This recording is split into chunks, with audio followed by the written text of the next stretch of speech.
नमक की सही कीमत। एक सिल्ले गांव में एक आदमी ने अपने मित्र को रात्रिभोज पर बुलाया था।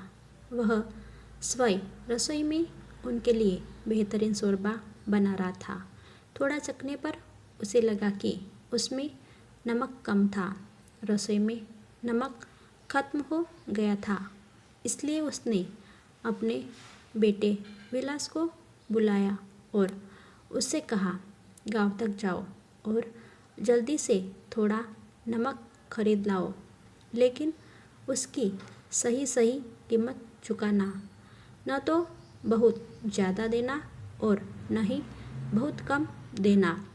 उस आदमी का लड़का हैरान हुआ और बोला, मैं जानता हूँ कि मुझे किसी चीज़ का ज़्यादा दाम नहीं चुकाना चाहिए, लेकिन अगर मैं मोल भाव करके कुछ पैसा बचा सकता हूँ तो उसमें हर्ज क्या है।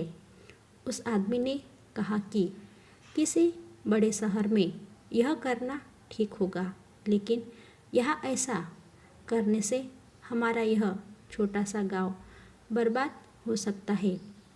उस आदमी के मित्र उस पिता पुत्र की बातें सुन रहे थे। उन्होंने उससे पूछा कि यदि नमक कम कीमत पर मिल रहा हो तो उसे लेने में क्या बुराई है। उस आदमी ने कहा, कोई भी दुकानदार सामान्य से काफ़ी कम कीमत पर नमक तभी बेचेगा जब उसे पैसे की बड़ी सख्त ज़रूरत हो। ऐसी स्थिति में उससे नमक वही खरीदेगा जिसके विरुद्ध में उस नमक को तैयार करने और उपलब्ध कराने वाले व्यक्ति के श्रम तथा संघर्ष के प्रति कोई संवेदना न हो। लेकिन इतनी छोटी सी बात से कोई गांव बर्बाद कैसे हो सकता है? एक मित्र ने पूछा।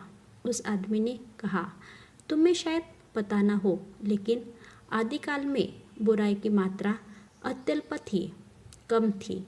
कालांतर में आने वाली पीढ़ी के लोग उसमें अपनी थोड़ी थोड़ी बुराई मिलाते गए। उन्हें हमेशा यही लगता रहा कि आटे में नमक के बराबर बुराई से जग का कुछ न बिगड़ेगा। लेकिन देखो, इस प्रकार हम आज कहाँ तक आ गए हैं। हमें हमेशा ईमानदारी से काम करना चाहिए, चाहे वह छोटी सी बात ही क्यों न हो। हमें दूसरों के श्रम का सम्मान करना चाहिए। बुराई की शुरुआत छोटी होती है, लेकिन समय के साथ यह बढ़ती जाती है। हमें बुराई से दूर रहना चाहिए। ऐसे नई स्टोरी के लिए हमारे चैनल को लाइक शेयर सब्सक्राइब करके घंटी के बटन दबाना ना भूलें। Thank you for watching this video.